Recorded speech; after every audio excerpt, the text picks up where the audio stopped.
낙동강 무리에 떠있는 노란색 존재, 귀여운 새끼 오리떼인가요? 아닙니다. 참외입니다. 아, 피서객들이 계곡에 수박 담궈 먹는 것처럼 차갑게 먹으려고 담궈두었나 봅니다. 하지만 주인은 나타나지 않습니다. 그렇습니다. 이 많은 참외들이 강에 버려졌습니다. 90%가 수분으로 이루어져 갈증 해소에 탁월하고 낮은 칼로리와 포만감으로 다이어트에도 효과 만점인 참외. 비타민C가 풍부하여 피로회복에도 도움을 주며 엽산이 풍부하여 빈혈이 있으신 분과 아이를 가진 산모들에게도 좋은 참외. 심지어 감기는 개선과 심장질환에도 효과가 있다고 하는데요. 이렇게 몸에도 좋고 맛도 좋은 참외를 왜 이렇게 버리고 갔을까요? 이렇게 떠있는 참외들은 썩거나 상품 가치가 없는 참외라고 합니다. 그러니까 지금 떠있는 것은 우리가 마트나 과일 가게에서 사 먹을 수 있는 과일이 아닌 그냥 쓰레기 덩어리인 겁니다. 아니, 그럼 이 많은 참외들이 쓰레기라면 강물에 쓰레기를 버린 것이 아닙니까? 맞습니다. 지금 보시는 것은 강에 떠있는 쓰레기들입니다. 어쩌다 이런 일이 벌어졌을까요? 피땀 눈물 흘려 키운 참외를 자기 손으로 버릴 수밖에 없는 농민들. 그들은 왜 참외를 버리게 됐을까요?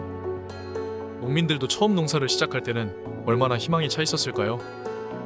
올해는 내가 열심히 농사를 지어서 부모님 댁에 보일러 놔드려야겠어.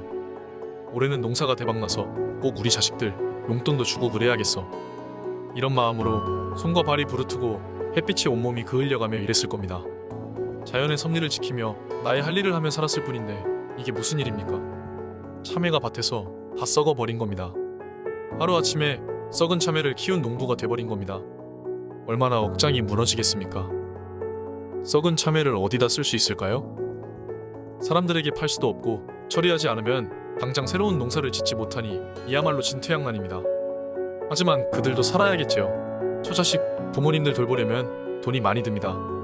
요즘 교육비도 만만치 않고 병원비도 비쌉니다. 또 우리가 늙으면 누가 돌봐주겠습니까? 노후도 대비해야 하고 돈 들어갈 곳이 많습니다. 허나 하늘도 무심합니다. 왜 열심히 사는 농민들을 안 도와줄까요? 봄에는 따뜻하고 겨울에는 추운 것이 자연의 이치입니다. 허나 이제는 거꾸로 돼버렸습니다. 매화가 반기는 봄 대신 딱딱하게 얼어붙은 땅이 농작물을 죽입니다. 서늘한 겨울은 온데간데 없고 미지근한 날씨가 겨울 농사를 망칩니다. 이 모든 것은 이상기후 때문입니다. 자원을 함부로 쓴 대가로 환경이 파괴되었고 그 피해를 이제서야 우리가 받게 되는 것입니다. 그중 농민들이 가장 직격으로 그 피해를 받게 되는 겁니다. 날씨에 의해서 농작물이 썩은 것은 이번만이 아닙니다. 올해 강원도에서는 감자가 고온의 날씨로 인해 밭에서 썩어가고 있다고 합니다. 그러니까 농민들도 살아야 해서 참외를 버렸겠지요. 하지만 참외를 강에다 버리면 무슨 일이 벌어지는지 아시나요? 여러분들, 초록색이 눈 건강에 좋은 건 다들 아시죠? 여러분들 눈 건강하시라고 제가 멋진 초원 그림 보여드리겠습니다. 어떻습니까? 아름다운가요? 뭔가 이상하신가요? 맞습니다. 이 사진들은 초원이 아니라 강입니다. 하지만 여기 소들만 올려놓으면 정말 그럴싸한 초원 같지 않습니까? 외국 사진 같다고요? 맞습니다. 하지만 이건 어떻습니까?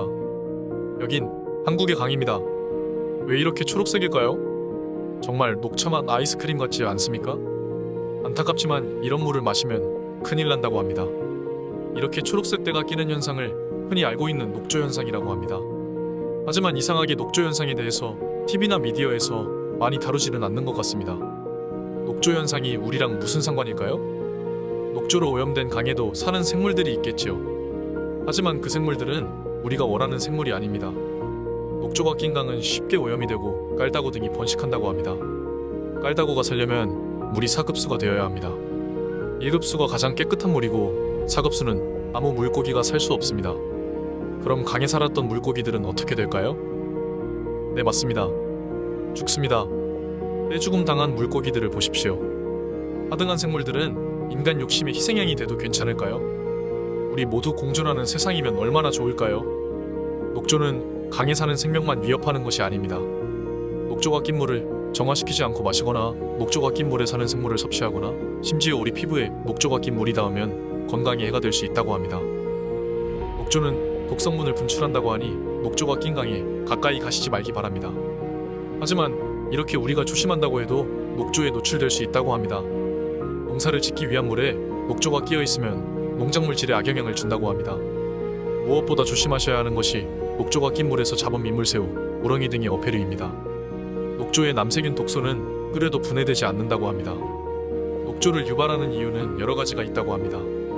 하지만 그중 강에다 부패가 되지 않는 각종 쓰레기를 투기하는 것도 그중 하나입니다. 농부들의 고충이 있겠죠. 하지만 그렇다고 해서 우리의 강을 오염시킬 권리가 있나요? 이런 사람들은 항상 나라 탓을 합니다. 나라에서 조치를 안 해주니, 우리 목소리를 안 들어주니 이런 소리를 합니다. 성주군에서 이미 폐참회를 수거하려는 노력을 하고 있었네요. 근데 왜 협조를 안 합니까? 이런 사람들은 나라에서 협조를 더 잘해줘야 한다고 합니다. 자신들의 입맛에 맞게 더 자기들을 배려해줘야 한다고 합니다. 나라는 당신들 개인 비서가 아닙니다. 서로 양보해야 하지 않을까요? 어딜 가나 쓰레기를 버리는 사람들이 있습니다. 자신의 영역을 표시하는 것을 좋아하는 사람들이 있습니다. 첫인상보다 중요한 것이 끝인상인 것을 모르는 사람들, 이런 자들의 세 가지 특징을 알아봅시다.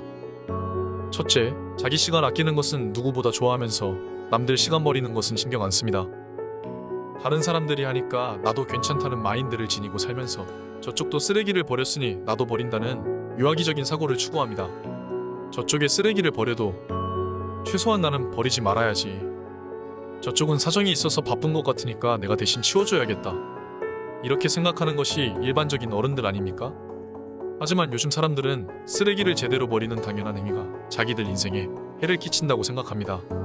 자기들은 1분만 가면 있는 쓰레기통까지 갈 시간이 없답니다. 환경 오염을 유발하여 결국 자기뿐만 아니라 인류 전체에 해를 가하는 주제에 뻔뻔함이 도를 넘습니다.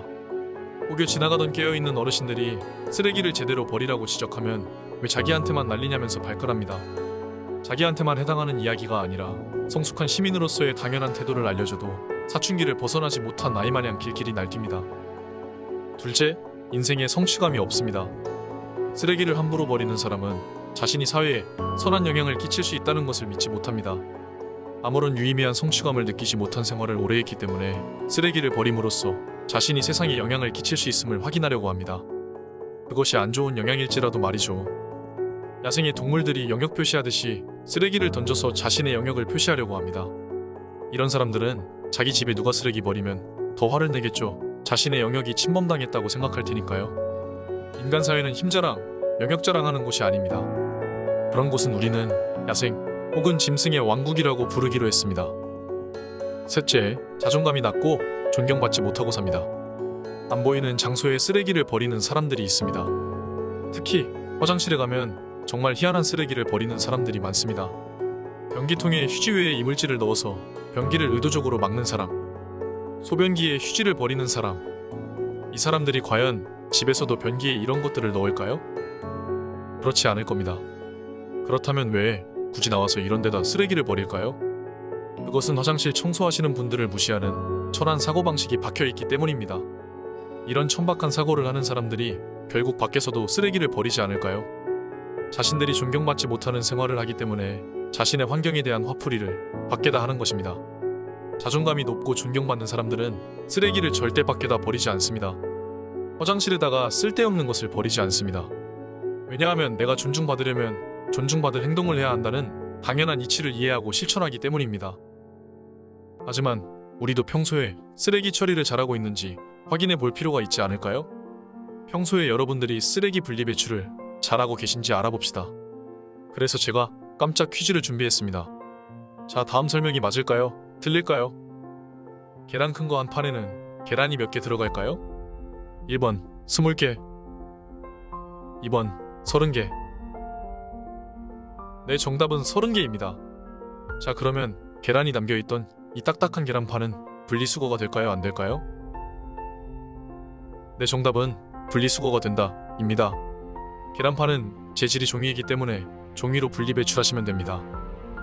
자, 이번에는 좀 더 어렵습니다. 준비되셨나요? 자, 다음 문제 시작합니다. 다들 밥그릇이나 국그릇으로 사기그릇을 많이 씁니다. 사기그릇이나 사기접시는 표면이 유리처럼 매끈매끈합니다. 그렇다면 여기서 질문입니다. 사기그릇은 분리배출 가능할까요? 불가능할까요? 정답은 분리배출이 안 된다입니다. 사기그릇과 마찬가지로 거울도 분리수거가 안 된다고 합니다. 꼭 일반 쓰레기처럼 종량제 봉투에 넣어서 버려야 한다네요. 자, 마지막으로 영수증은 분리수거 가능할까요? 불가능할까요? 다들 맞추셨습니까? 영수증은 의외로 재활용이 안 된다고 하네요. 표면에 약품이 발라져 있어서 일반 쓰레기처럼 배출해야 한답니다. 자, 이번에는 재활용품이 아닌 음식물 쓰레기 배출에 대해서 우리가 얼마나 아는지 테스트해 보겠습니다. 계란 후라이 많이 해 드시지요? 계란 후라이하고 남은 계란 껍질은 음식물 쓰레기일까요? 아닐까요? 음식물 쓰레기가 아닙니다.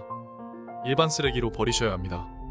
계란 껍데기에 살모넬라 균이 있을 수 있다고 하니 계란 껍데기 만지시고 꼭 비누로 손을 씻으시기 바랍니다.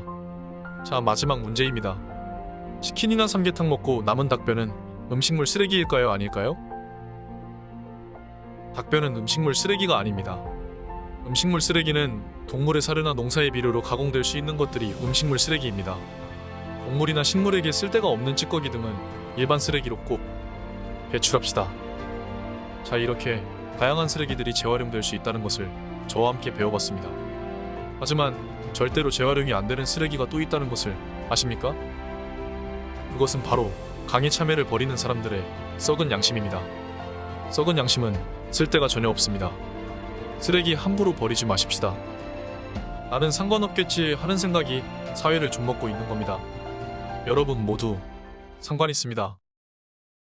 오늘의 소식은 여기까지입니다. 저는 다음에 더 호빵처럼 따끈한 뉴스를 가지고 오겠습니다. 잘 보셨다면 구독과 좋아요 부탁드립니다.